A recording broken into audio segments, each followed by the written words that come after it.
Okay, सो हमारा जो पहला टॉपिक है it is electric charge. How we define electric charge? It is defined as an intrinsic property of matter. What do you mean by intrinsic property? Intrinsic property का मतलब है जो उसके basic या फंडामेंटल नेचर से जुड़ी हुई है, ऐसी प्रॉपर्टी। अब उस प्रॉपर्टी से वो कर क्या सकता है? तो ड्यू टू दिस प्रॉपर्टी कोई भी पार्टिकल जिसके पास चार्ज है it can experience and produce electric and magnetic effect, यानी इलेक्ट्रिक और मैग्नेटिक इफेक्ट वो प्रोड्यूस कर सकता है। आगे हम पढ़ेंगे कूलाम फोर्स, उसके बाद इलेक्ट्रिक फील्ड निकलती है, फिर मैग्नेटिक फील्ड भी होती है, लॉरेंस फोर्स लग सकता है। वो सब उन सभी में कहीं ना कहीं चार्ज एक इंपॉर्टेंट रोल प्ले करता है। चार्ज अगर नहीं होगा तो वो सारी बातें हम लोग नहीं कर सकते। इसीलिए तो सबसे पहले चार्ज और उससे रिलेटेड जो भी फंडामेंटल उसकी प्रॉपर्टी उसको बताने के बाद हम लोग फर्दर चैप्टर में फोर्स, फील्ड एंड सारी चीज़ें पढ़ते हैं। ओके, इसकी एसआई यूनिट क्या होती है चार्ज की? कूलाम होती है। बहुत सिंपल है, सी से रिप्रेजेंट होता है, साइंटिस्ट के नाम पे पड़ी हुई है। चार्ज को पहली बार पॉजिटिव और नेगेटिव में कैटेगराइज बेंजामिन फ्रैंकलिन ने किया था। उन्होंने सजेस्ट किया था पॉजिटिव एंड नेगेटिव। बाकी चार्ज को उससे पहले पॉजिटिव नेगेटिव से भी पहले विट्रस और रेजोनेंस कहते थे, बट वो हमें जानने की कोई ज़रूरत नहीं है। अब चार्ज की क्या प्रॉपर्टीज है उनके ऊपर बात कर लेते हैं। फटाफट इसको देखते हैं। पहली प्रॉपर्टी है additivity of charge. What do mean by additivity of charge? Charges are scalar. Simple, इसका पहला मीनिंग ये है कि चार्ज स्केलर होते हैं और वो सिंपल नंबर की तरह ऐड हो सकते हैं, लाइक रियल नंबर की तरह वो ऐड हो सकते हैं। तो अगर कहीं पे 2 है और 2 है तो 4 हो जाएगा, और अगर 2 एक +2 है और एक -2 है तो 0 हो जाएगा। मतलब सिंपल उठा के जोड़ दो, दैट्स ऑल। नेगेटिव है तो घटा दो, पॉजिटिव है तो जोड़ दो, that's all. Conservation of charge, इसका मतलब क्या है? Total charge of an isolated, ये इंपॉर्टेंट वर्ड है, सिस्टम रिमेन कांस्टेंट। आइसोलेटेड मतलब आपने एक ऐसा सिस्टम बना दिया जिसके ना अंदर चार्ज आ सकता है ना बाहर चार्ज आ सकता है। तो उस बॉक्स का चार्ज टाइम जितना भी पास करता जाए इसमें टोटल नंबर ऑफ चार्ज जितना था उतना ही रहेगा। कंडीशन ये है कि सिस्टम आइसोलेटेड हो। ऑब्वियसली अगर अंदर चार्ज ले आओगे तो बढ़ जाएगा, निकाल दोगे तो घट जाएगा। बाकी उसके अंदर उस अगर तुमने चेंबर बना दिया और उसके अंदर और बाहर बिल्कुल कोई नहीं जा सकता, मतलब वो सिस्टम आइसोलेटेड है, तो उसके अंदर किसी भी तरह का रिएक्शन कर दो, कुछ भी कर दो, चार्ज जो है वो कंजर्व रहेगा, यानी रिमेन कांस्टेंट, वो बदलेगा नहीं। That is the meaning of conservation of charge. अब हम लोग नेक्स्ट देखते हैं, वो है क्वांटाइजेशन ऑफ चार्ज। क्वांटाइजेशन क्या कहता है कि charge on a body exist in a discrete amount, यानी एक कोई सबसे फंडामेंटल छोटा सा एक वैल्यू होगी, उसके इंटीग्रल मल्टीपल में ये एग्जिस्ट करेगा। कंटिन्यूअस वैल्यू नहीं हो सकती। जैसे आप कोई फूड ले रहे हो या कोई चीज़ ले रहे हो, वो क्वांटाइज नहीं होती। आप वो फुल भी ले सकते हो, आधा भी ले सकते हो, आधे का भी आधा ले सकते हो, जो मन चाहे वो ले सकते हो। क्वांटिटी पे कोई रोक टोक नहीं है, लेकिन चार्ज के ऊपर रोक टोक है। आप सबसे छोटी जो चार्ज की वैल्यू ले सकते हो वो एक इलेक्ट्रॉन के ऊपर जो चार्ज होता है, विच इज़ 1.6 इंटू 10⁻⁻19 कूलाम। इससे कम चार्ज आप नहीं ले सकते, ठीक है। तो जो सबसे मिनिमम अमाउंट ऑफ चार्ज जो फ्री एग्जिस्ट करता है नेचर में, इट इज़ 1.6 10⁻⁻19 कूलम। बाकी जितने भी चार्ज हैं वो इसका 2 गुना, 3 गुना, 4 गुना, 1 लाख गुना, यानी कि उसका इंटीग्रल मल्टीपल होगा।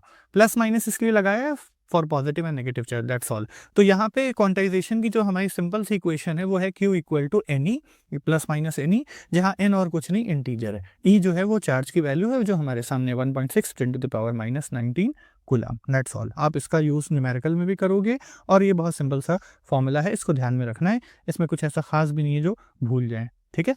तो नेक्स्ट पॉइंट पे अब हम आते हैं, वो है हमारा कूलाम लॉ। जल्दी से इसको समझते हैं।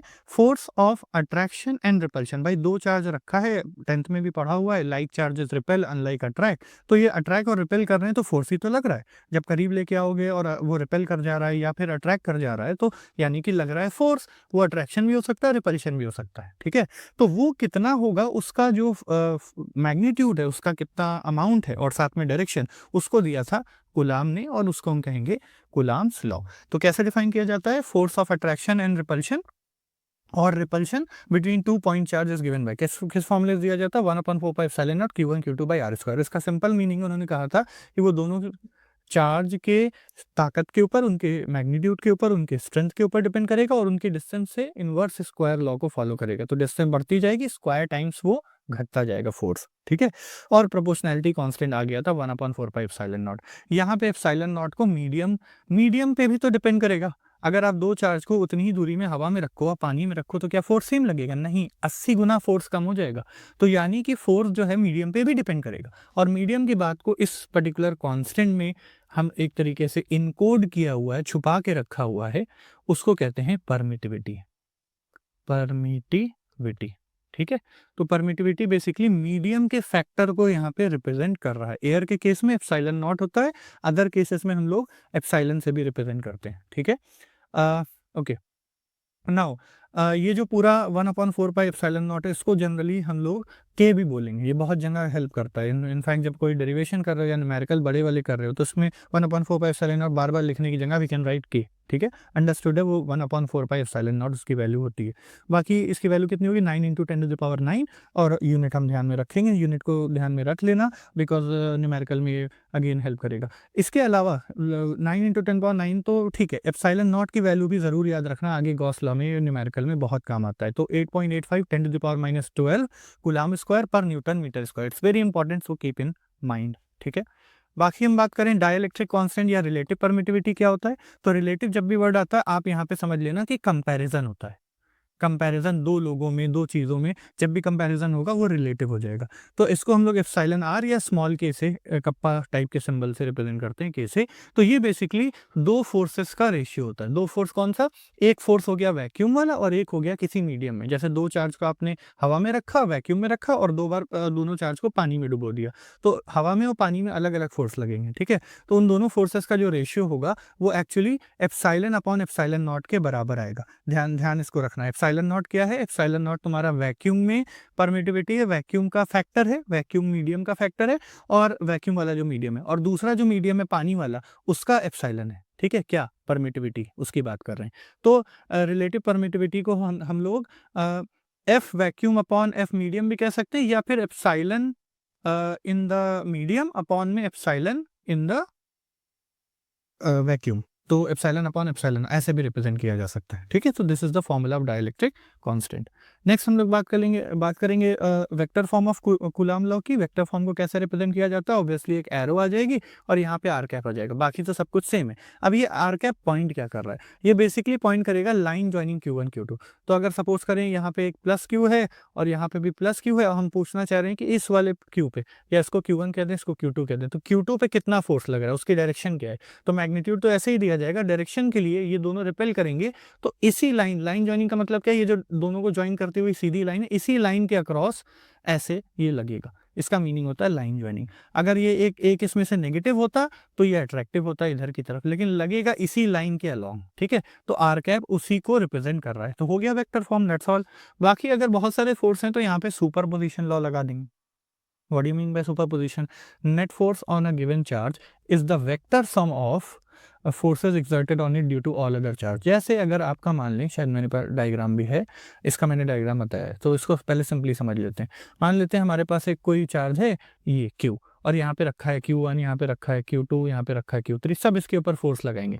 तो सुपरपोजिशन क्या कहता है ना, इंडिविजुअल इसका फोर्स ले लो, इसका फोर्स कितना लगा रहा है ले लो, इसका कितना लगा रहा है ले लो, और उन सभी का वेक्टर सम कर दो। तो टोटल फोर्स जो पहले वाले चार्ज पे बाकी सारे लगा रहे हैं वो आपको मिल जाएगा, दैट्स ऑल। तो सुपरपोजिशन कहता है कि जब आप इन दोनों के बीच का फोर्स निकालें तो भूल जाओ यहाँ पे ये लोग हैं, सिर्फ इन दोनों का सोचो और कूलम लॉ लिखो, फिर इसका कूलम लॉ लिखो, फिर इसके बीच में कूलम लॉ लिखो, और फिर इन सबका वेक्टर सम कर दो, दैट्स ऑल। आपको टोटल फोर्स मिल जाएगा, ठीक है, अंडरस्टूड। अब इसका डायग्राम देखते हैं।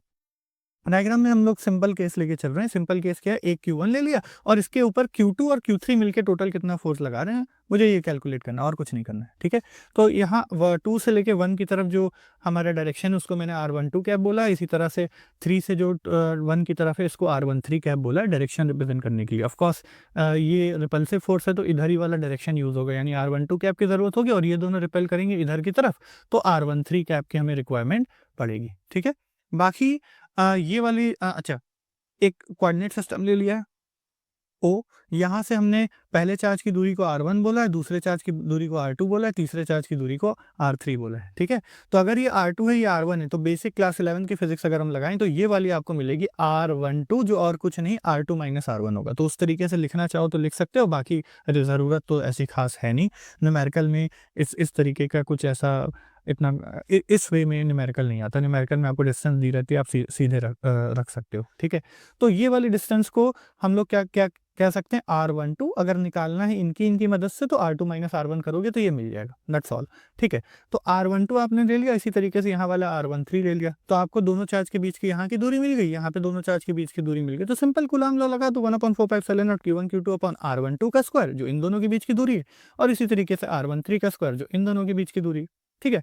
और डायरेक्शन के लिए हमने ये डायरेक्शन और कुछ नहीं R12 की डायरेक्शन है तो वो कैप यूज किया। इसी तरह ये वाली जो डायरेक्शन है ये और कुछ नहीं R13 कैप की डायरेक्शन है तो वो हमने यूज कर लिया। अब ये दोनों को हम लोग सिंपल वेक्टर सम करेंगे। तो नेट फोर्स कैसे निकालेंगे, आप दोनों का वेक्टर सम कर लो। ये वेक्टर सम आपको डिपेंडिंग अपॉन क्वेश्चन, ये तो रैंडम है, जो भी क्वेश्चन दिया होगा अगर उसमें क्वेश्चन में मैं बता दूं, इसमें दो तरह के प्रैक्टिस कर लेना, एक स्क्वायर वाले और एक ट्राइंगल वाले। ट्राइंगल के कॉर्नर पे चार्ज रखा है, स्क्वायर के कॉर्नर पे चार्ज रखा है, ऐसे क्वेश्चन को प्रैक्टिस कर लेना। If you want me to make a video on this type of question, let me know in the comment section. Okay, आगे चलते हैं।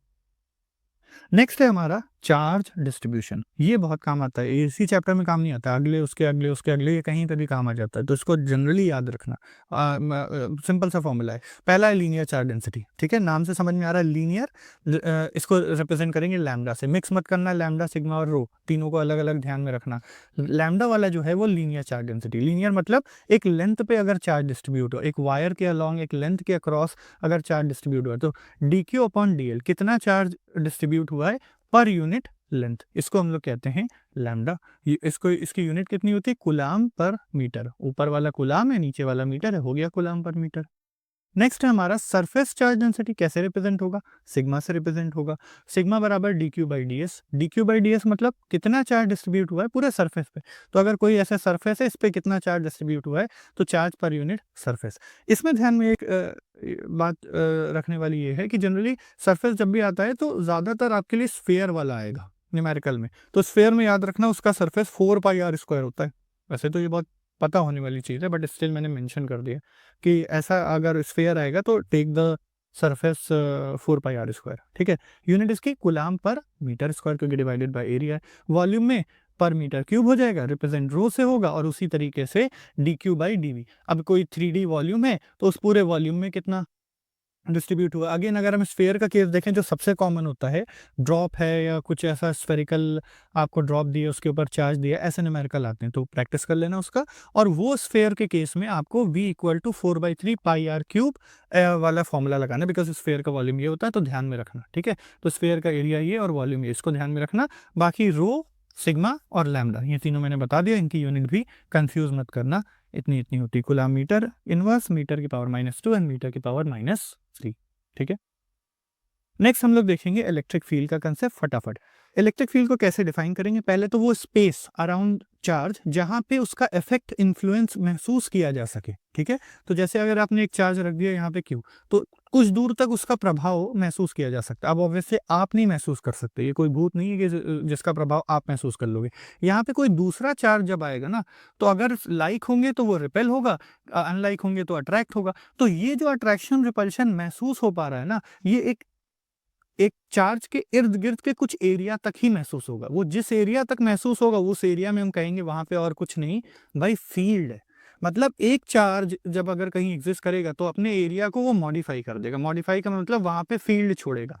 उस फील्ड में जब दूसरा चार्ज कोई आएगा तो वो पहले चार्ज को सेंस कर लेगा, ठीक है। ये आइडिया होती है इलेक्ट्रिक फील्ड की। अब कितनी ताकत है इलेक्ट्रिक फील्ड की वो कैसे डिफाइन करते हैं, तो एक टेस्ट चार्ज की मदद लेते हैं। टेस्ट चार्ज को हम लोग Q0 बोलते हैं। Q0 हमारा क्या हो गया, टेस्ट चार्ज, ठीक है।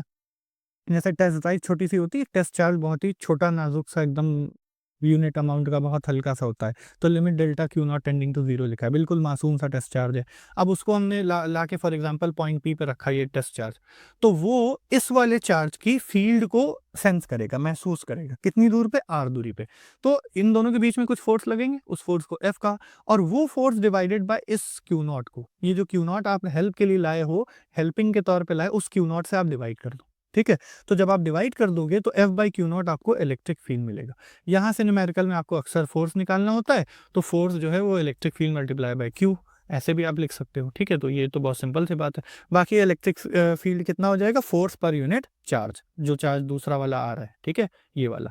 इस सोर्स चार्ज से मत डिवाइड कर देना। ये जो इलेक्ट्रिक फील्ड है इसको पैदा कौन कर रहा है, क्यू नॉट नहीं कर रहा है, ये वाला चार्ज पैदा कर रहा है। और इस वाले चार्ज को हम लोग कहते हैं सोर्स चार्ज, जिसको हम लोग क्या कहते हैं, इसको हम लोग कहते हैं सोर्स चार्ज।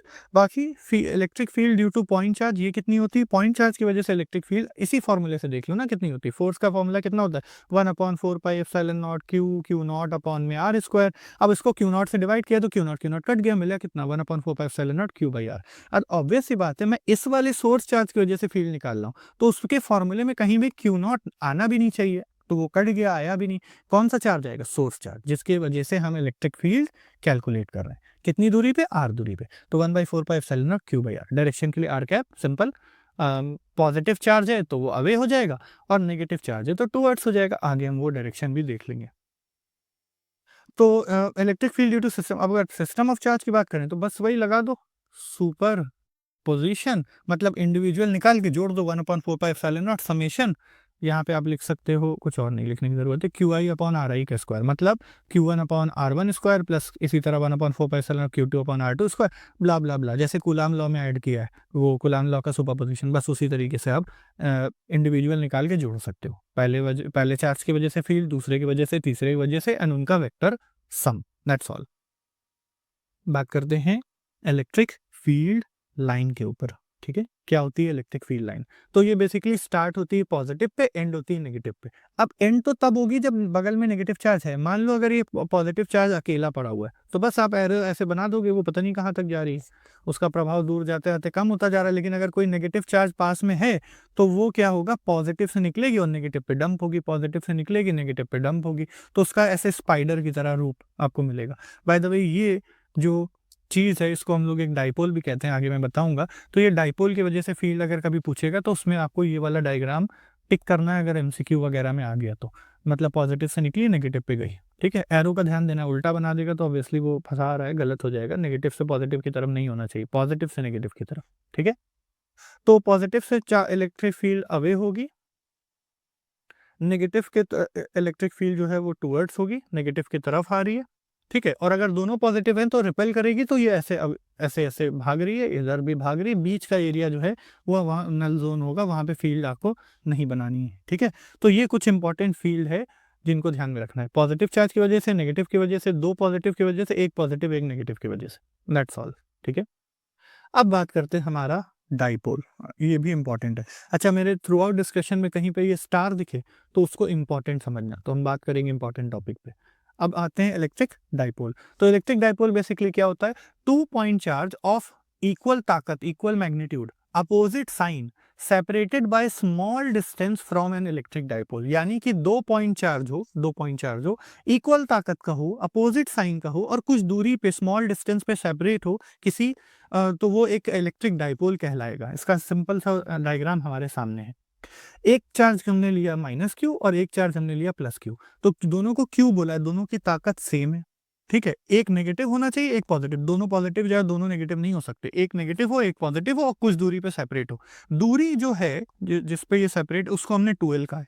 इसको L भी कह सकते थे, लेकिन हमारे डेरिवेशन में हमें आधी दूरी लेनी रहती है, मैं आगे दिखाऊंगा।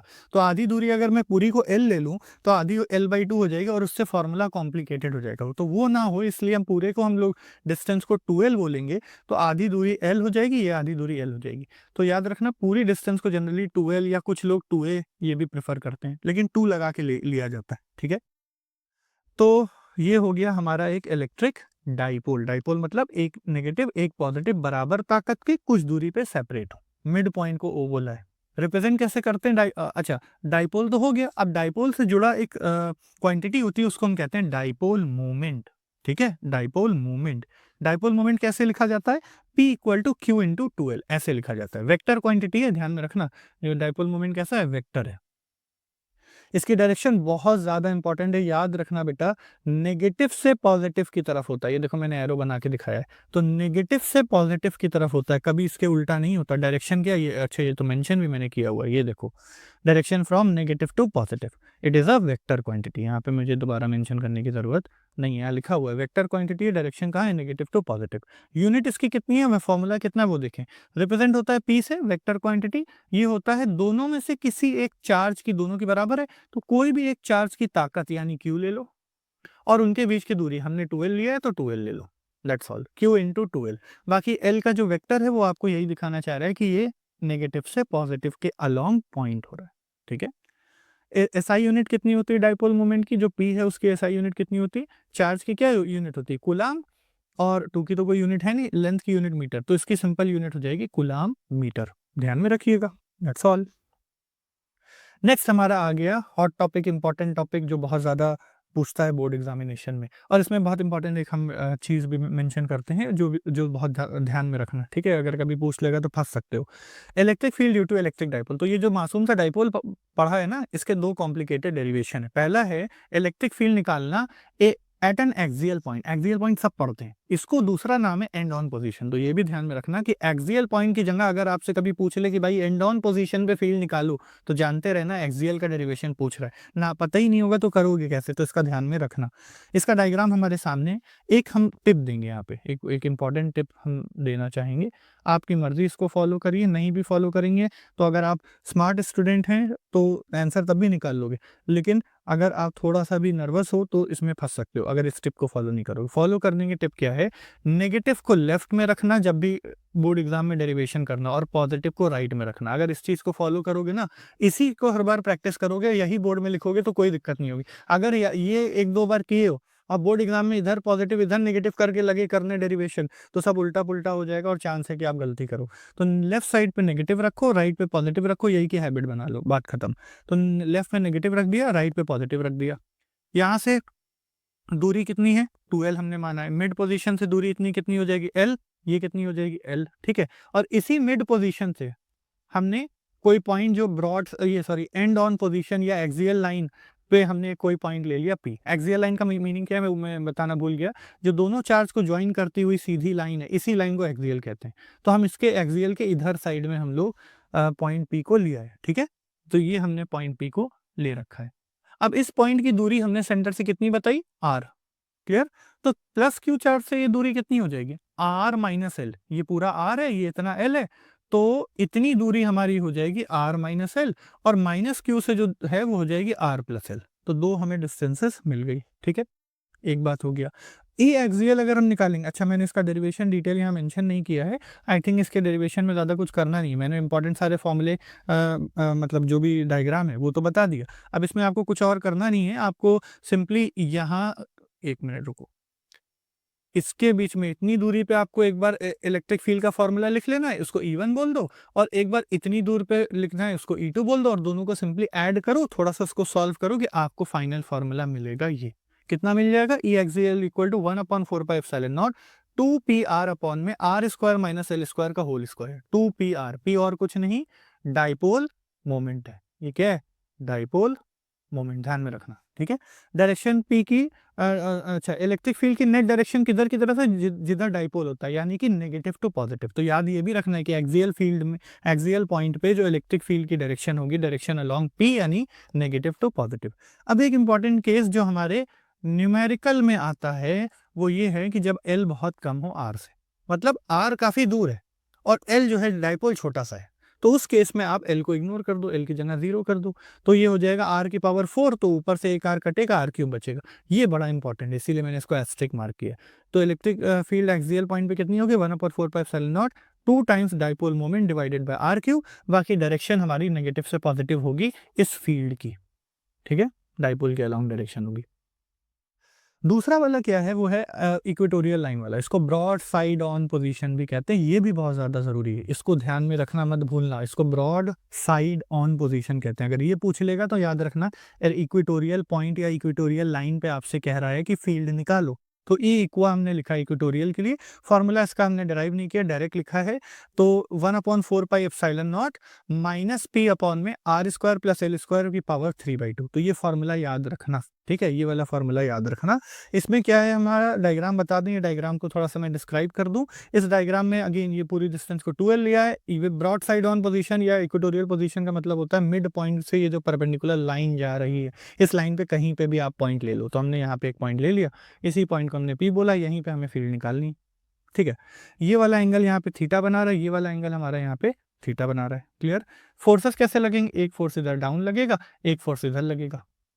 अब बहुत कॉमन सेंस की बात बताते हैं कि ये फोर्स और ये फोर्स जो सॉरी फोर्स नहीं, फील्ड, ये वाली फील्ड और ये वाली फील्ड, इन दोनों की ताकत जो है वो बराबर होगी। क्यों बराबर होगी? क्योंकि ये वाला चार्ज जितनी दूरी पे ये जो दूरी है और ये जो दूरी, ये दोनों दूरी बराबर है। और ये जो चार्ज है, ये जो इनकी ताकत भी बराबर है। तो जब दूरी भी बराबर है, चार्ज भी बराबर है, ये आइसोसेलेस ट्रायंगल है, ये दोनों बराबर है। ठीक है, तो जब दूरी भी बराबर है, चार्ज भी बराबर है, तो ऑब्वियसली E1 E2 की ताकत भी बराबर होगी। और जब दोनों की ताकत बराबर होगी तो ये बिल्कुल मिड से जाएगा, ऐसे हॉरिजॉन्टल जाएगा। ठीक है, तो ये वाला थीटा है तो ये वाला एंगल भी थीटा हो जाएगा, और अगर ये थीटा है तो ये भी थीटा हो जाएगा। तो ये सब थीटा ईटा बना के डेरिवेशन में हेल्प करता है, तो मैंने डायग्राम को मेंशन कर दिया। बाकी आई होप डेरिवेशन आप कर लोगे, इतना प्रैक्टिस तो आपने की भी होगी। ठीक है, हम लोग क्विक रिवीजन कर रहे हैं। तो इन दोनों का E1 और E2 का आपका रिजल्टेंट जो है वो इधर की तरफ आएगा। तो आपको कुछ नहीं करना है, आपको सिंपल पॉइंट चार्ज वाला इलेक्ट्रिक फील्ड का फॉर्मूला E1 के लिए लगाना है, E2 के लिए लगाना है, और दोनों को सिंपली वेक्टर सम से जोड़ देना है। इसमें आप दो कंपोनेंट लेके कर सकते हो, एक कॉस वाला इधर की तरफ और साइन वाला इधर की तरफ। तो ये वाला जो ऊपर साइन वाला नीचे साइन वाला, ये दोनों कैंसिल हो जाएगा, और कॉस वाला आपको ऐड होकर नेट फॉर्मूला दे देगा, और कॉस थीटा की वैल्यू आप इस ट्रायंगल से निकाल लेना या ये वाले ट्रायंगल से निकाल लेना, जहाँ पे आपका ये इतना हिस्सा कितना है, इतना वाला हिस्सा L है, ये R है, तो ये अंडर रूट में L square plus R square होगा। तो सिंपल आप लगा के कॉस थीटा की वैल्यू वैल्यू रख के आप सॉल्व करोगे, यही फॉर्मूला मिलेगा। ठीक है, आई होप इतना रिवीजन से क्लियर हो गया होगा। तो ये फॉर्मूला आपको मिला। अब वही केस जो ऊपर हमने लगाया था कि L बहुत छोटा है R से, यानी डाइपोल बहुत ही छोटू सा डाइपोल है। तो जब आपका बहुत ही छोटू सा डाइपोल है, उस केस में आप L को इग्नोर कर दोगे। इग्नोर करते ही साथ R स्क्वायर की पावर 3/2, 2 कटा R क्यूब हो गया, यानी 1/4 माइनस P/R क्यूब।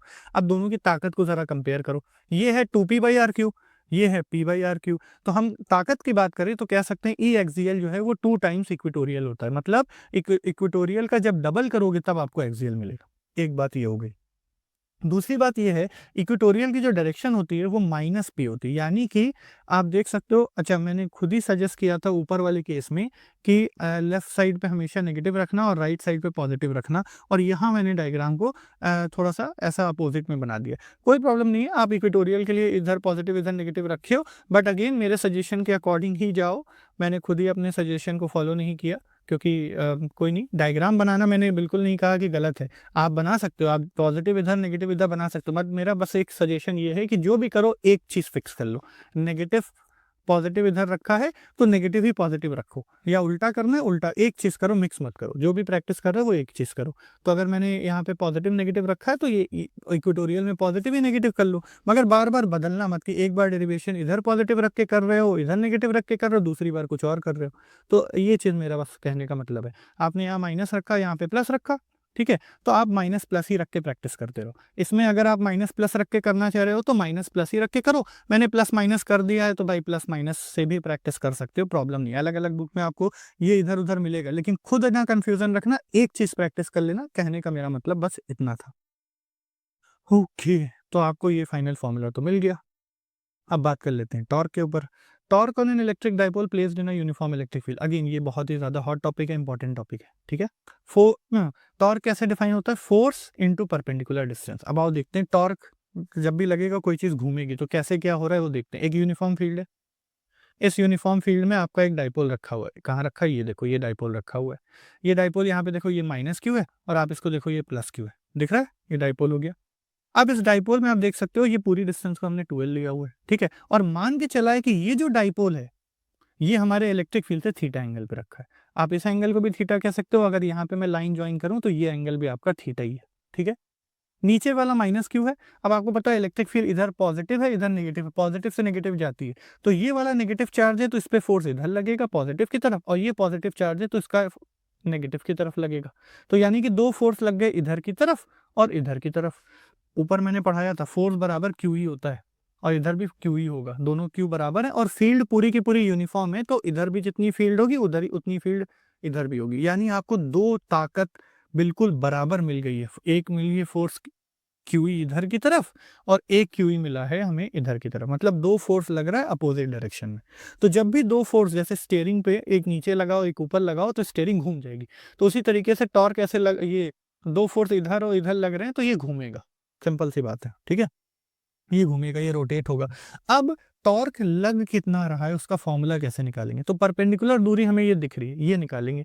ये ट्रायंगल को अगर हम ध्यान से देखें, इसमें ये वाला एंगल हमारा थीटा है, हाइपोटेनस हमें 12 दिख रहा है, तो अगर हम यहाँ पे साइन थीटा की वैल्यू लगाएं तो साइन थीटा हो जाएगा परपेंडिकुलर अपॉन में हाइपोटेनस। तो परपेंडिकुलर बेटा कितना होगा, हाइपोटेनस साइन थीटा, हाइपोटेनस है कितना 12, तो हो गया हमारा 12 साइन थीटा। ये परपेंडिकुलर की वैल्यू हमें मिल गई 12 साइन थीटा। तो फोर्स इंटू परपेंडिकुलर डिस्टेंस, अब फोर्स लग कितना रहा है क्यूई, तो क्यूई इंटू 12 साइन थीटा। अब Q इंटू 12 को हम लोग P कह सकते हैं, P यानी कि डाइपोल मोमेंट कह सकते हैं, E हमारी इलेक्ट्रिक फील्ड है और साइन थीटा तो है ही, तो हमारा फॉर्मूला बन गया PE साइन थीटा। याद रखना, जब दो क्वांटिटी हो और थीटा वाला एंगल उन्हीं दोनों के बीच का हो तभी क्रॉस प्रोडक्ट लिखा जाता है। तो यहाँ देखो क्या थीटा P और E के बीच का एंगल है, तो आपका डाइपोल मोमेंट किधर से होता है, माइनस Q उधर है प्लस Q उधर है, माइनस से प्लस ये होता है, मतलब ये जो डायरेक्शन है वो डाइपोल की डायरेक्शन है, ये डायरेक्शन फील्ड की डायरेक्शन, और थीटा है तो उन्हीं के बीच का एंगल, तो हम कह सकते हैं हाँ P और E के बीच का ही एंगल थीटा है। तो मैं PE साइन थीटा को बड़े आराम से P क्रॉस E लिख सकता हूँ।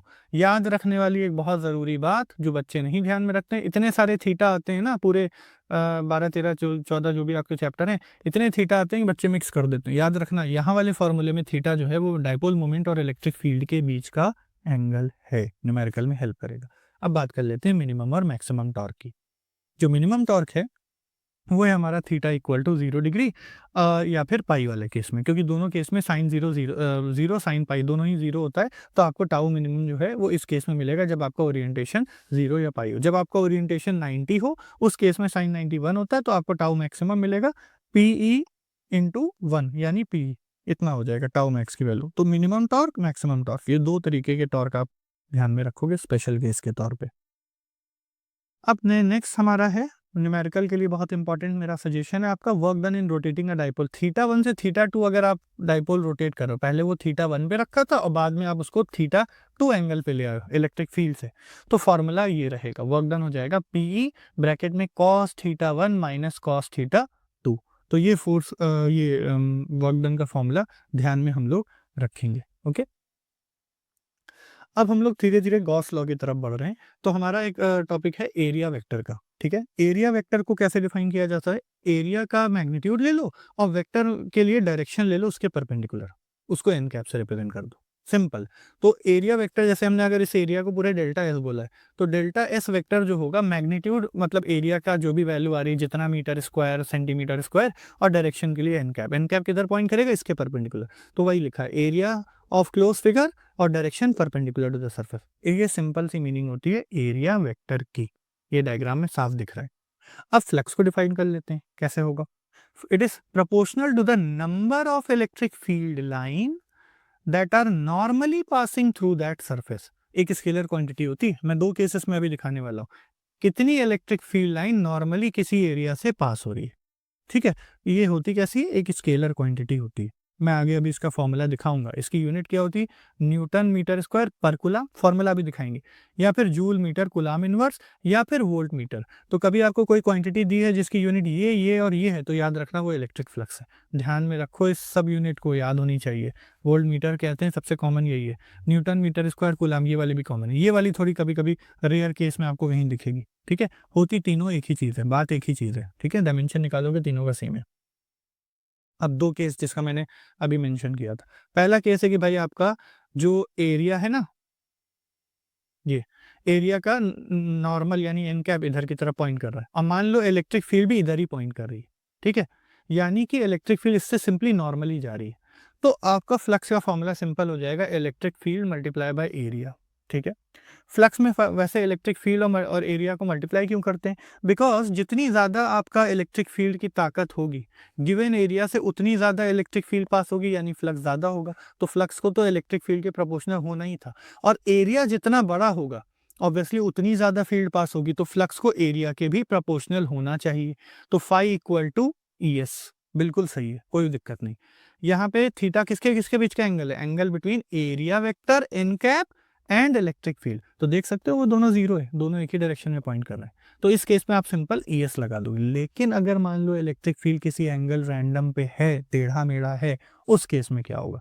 तो आप मान लो ये रहा एरिया, एरिया का नॉर्मल इधर है और इलेक्ट्रिक फील्ड भाई उससे किसी टेढ़े एंगल पे। ऐसे केस में इलेक्ट्रिक फील्ड और नॉर्मल के बीच में आपका थीटा एंगल बना है।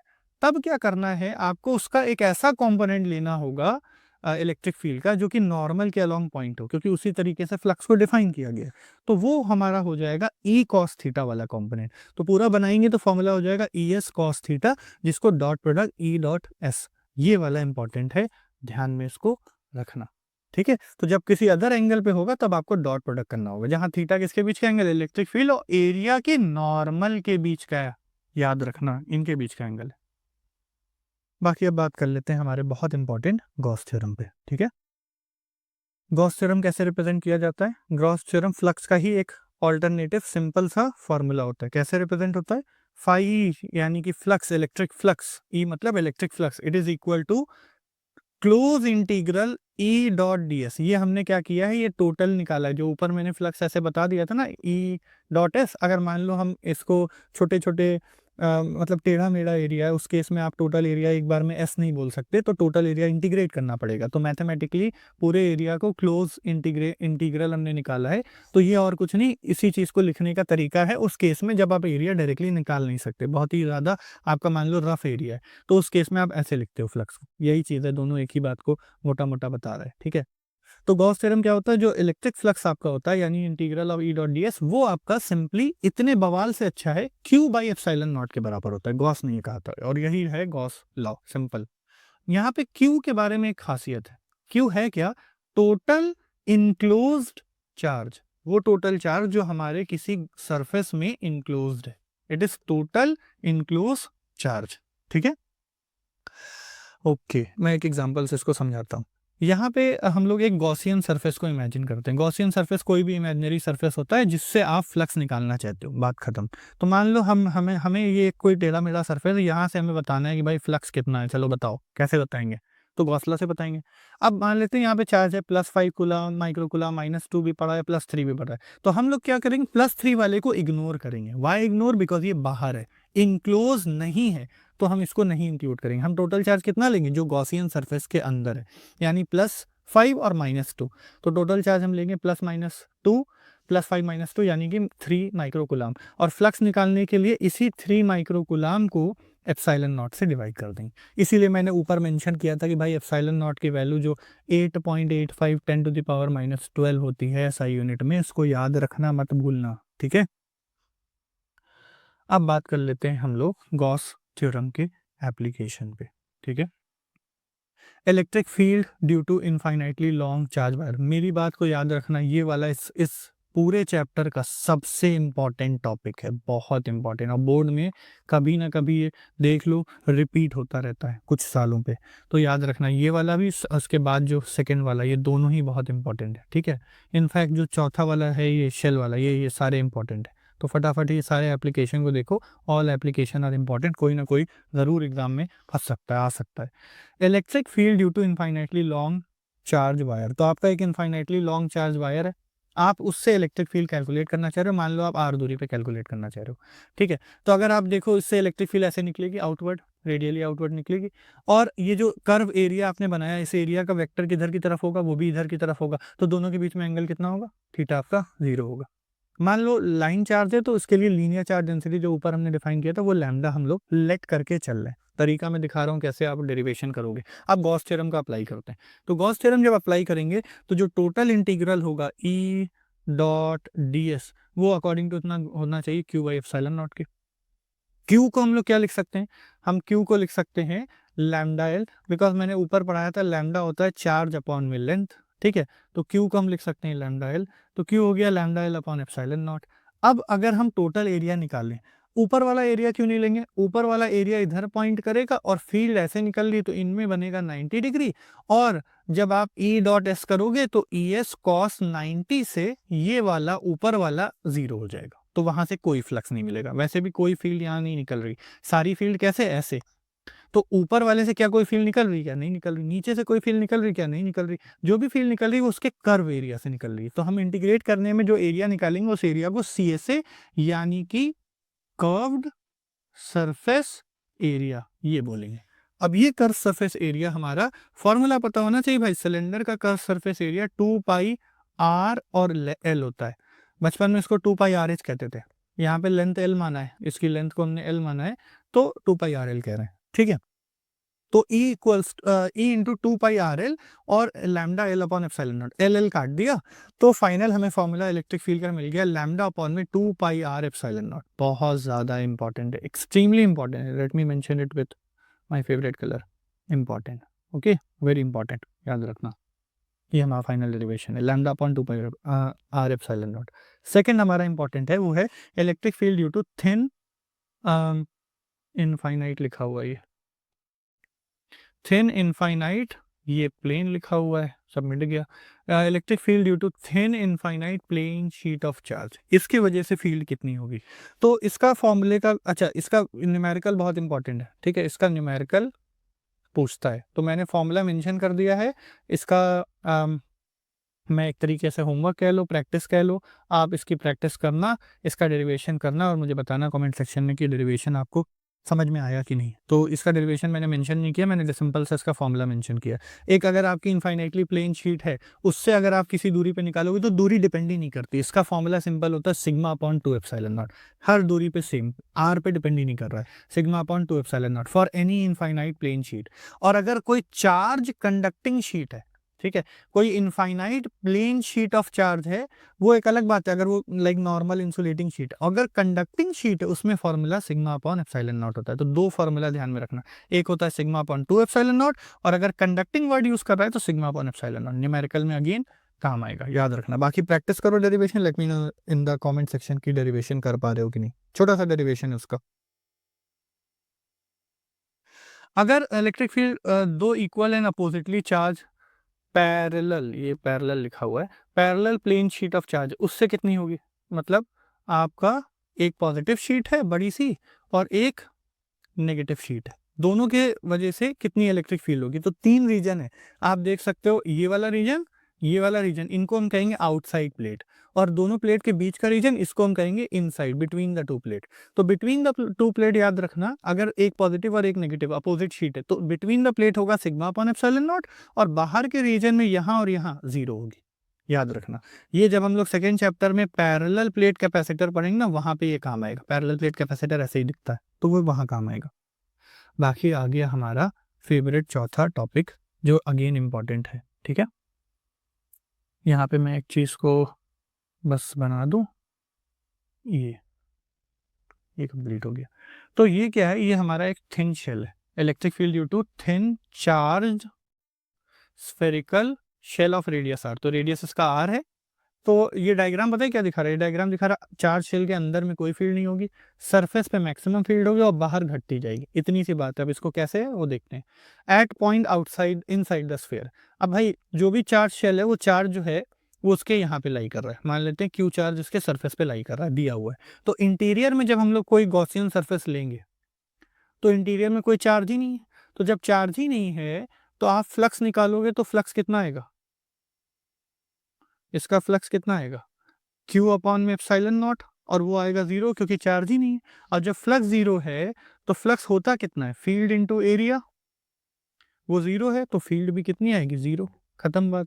तो हो गया डेरिवेशन। तो चार्ज जब जीरो है तो फील्ड आपके इंटीरियर में जीरो होगी, तो इंटीरियर में फील्ड जीरो हो गई, ठीक है। सरफेस की बात करें तो सरफेस के लिए आप क्या करोगे? गॉसियन सरफेस जो है आप इसके बराबर ले लोगे। जब इसके बराबर लोगे तो उसके अंदर चार्ज आपको मिल जाएगा क्यू, तो उस केस में आपको जीरो नहीं मिलेगा। तो फ्लक्स आपको कितना मिलेगा? क्यू बाई एप्सिलॉन नॉट होता है, और फ्लक्स होता कितना है? फ्लक्स आपका इस केस में जब आप गॉसियन सरफेस इसके शेल के बराबर लोगे तो उस केस में आपका हो जाएगा e into 4 pi r square, क्योंकि रेडियस इसका कितना है? कैपिटल आर, स्क्वायर नहीं कैपिटल आर है। तो ई इंटू एरिया हो जाएगा 4 पाई आर स्क्वायर, और इसमें आपको चार्ज मिलेगा क्योंकि आप पूरे सरफेस को ले रहे हो, सरफेस पे चार्ज है, तो क्यू बाई एप्सिलॉन नॉट। हम यहाँ पे क्या लगा रहे हैं? गॉस लॉ लगा रहे हैं, ठीक है, मेंशन कर लेना इसको। तो यहाँ से फील्ड हो जाएगी 1/4 pi epsilon naught q by r square, q by r square, ठीक है। और आउटसाइड की बात करें तो आउटसाइड में भाई अब आप जब बड़ा सा रेडियस लोगे तो आपका रेडियस और बड़ा हो जाएगा। तो उस केस में भी आप लोगे तो चार्ज बड़ा अब लोगे तो भाई उसके अंदर चार्ज तो आपको मिल ही जाएगा। तो सेम तरीके से डेरिवेशन होगा, केवल जो डिस्टेंस है r उसकी जगह वो डिस्टेंस स्मॉल r हो जाएगी। तो 1/4πε0 q/r²। तो ये दोनों फॉर्मूला बिल्कुल एक जैसा है, खाली यहाँ पे आपका कैपिटल R है, यहाँ पे स्मॉल r है। अब ये स्मॉल r जो है वो बाहर और बढ़ता चला जा रहा है, तो जैसे जैसे ये बढ़ता चला जा रहा है फील्ड आपकी स्क्वायर टाइम घटती चली जा रही है। That's all. This is the complete revision of first chapter electric charge and field. If you understand everything, I hope everything is clear. Feel free to subscribe to the YouTube channel. Let me know in the comment section next video किस chapter पे चाहिए. That's all for today.